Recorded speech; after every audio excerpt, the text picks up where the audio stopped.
And now it's time for another episode of Bedtime Stories. It's story time. Tonight I'll be reading Where the Wild Things Are. I'm sure you all remember it. The night Max wore his wolf suit and made mischief of one kind or another. And his mother called him Wild Thing, and Max said, "I'll eat you up." So he was sent to bed without eating anything.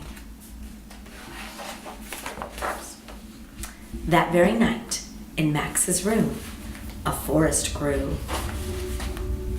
and grew and grew until his ceiling hung with vines and the walls became the world all around.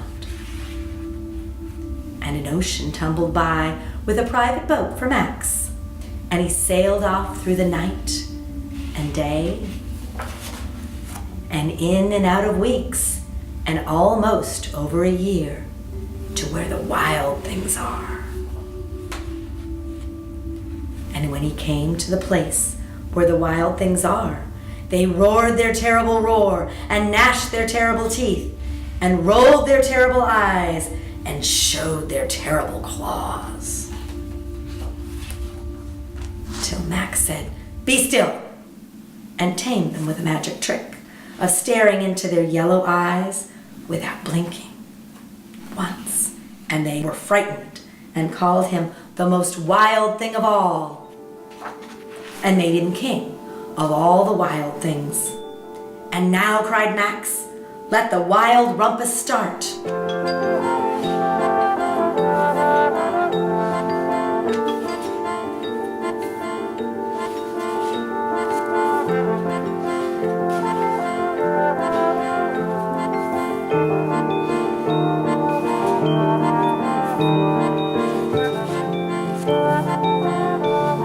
Now stop, Max said, and sent the wild things off to bed without their supper.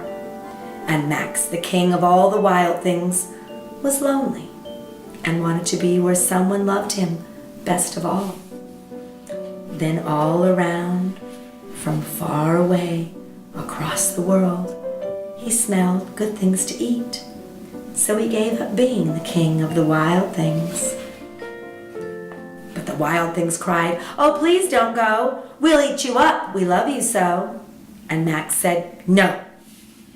The wild things roared their terrible roar and gnashed their terrible teeth and rolled their terrible eyes and showed their terrible claws.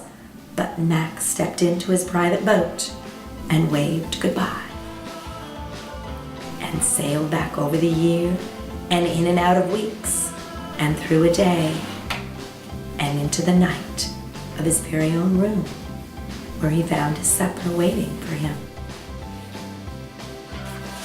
And it was still hot. Good night, all. Sweet dreams.